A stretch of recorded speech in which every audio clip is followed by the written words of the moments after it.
meneladani kisah kesabaran Ummu Habibah. Ummu Habibah nama aslinya adalah Ramlah binti Abu Sufyan bin Harb. Ummu Habibah adalah wanita yang menikah dengan Rasulullah dari jarak jauh. Rasulullah di Madinah, sedangkan Ummu Habibah berada di Afrika atau Habasyah. Pada masa awal-awal Rasulullah mendapat wahyu, beberapa orang mulai mengikuti seruan Islam. Kisah Islamnya Ummu Habibah bermula ketika suaminya Ubaidullah bin Jahsy yang lebih dulu meluk Islam bangun di pertengahan malam. Ketika itu Ubaidullah bin Jahsy tengah melantunkan ayat-ayat Al-Quran dengan samar dan pelan. Ia takut jika Islamnya diketahui oleh istrinya. Namun, ketika Ummu Habibah mendengar lantunan ayat suci Al-Quran, ia justru tertarik untuk memeluk Islam, hingga kemudian ia pun masuk Islam.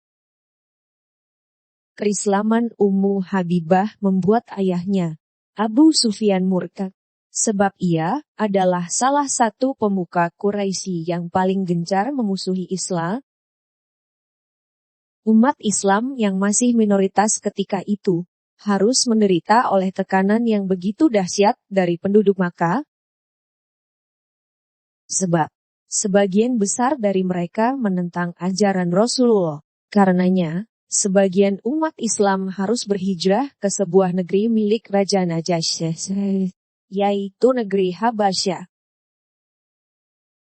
Ketika sebagian umat Islam hijrah ke Habasyah untuk gelombang kedua, Ummu Habibah pergi berhijrah bersama suaminya.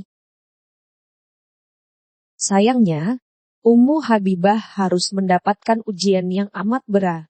Suami tempat ia berbagi suka duka harus murtad dan kembali memeluk agamanya.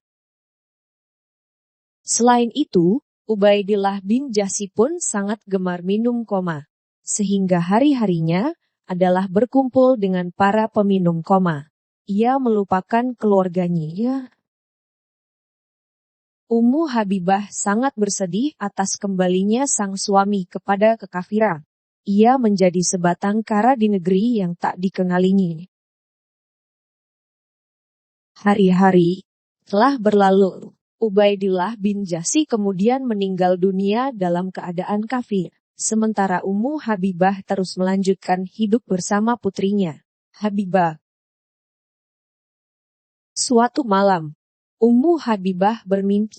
Dalam mimpinya, ada seseorang yang memanggilnya dengan sebutan Ummul Mukminin, artinya ibu bagi orang beriman. Tak lama setelah mimpi itu, seorang budak Raja Najasyi datang kepadanya. Ia membawa pesan dari sang raja, bahwa Rasulullah SAW telah meminangnya melalui raja tersebut. Hal tersebut membuat Ummu Habibah sangat gembira. Menjadi istri dari seorang rasul adalah sebuah kemuliaan. Ini adalah hiburan dari Allah atas segala kesabaran yang selama ini tertanam di hatinya. Akhirnya, mimpinya tentang Ummul Mukminin telah terwujud. Inilah salah satu cerita teladan dari Ummu Habibah dan kita semua mendapat berkah dari Allah Subhanahu wa Ta'ala. Amin.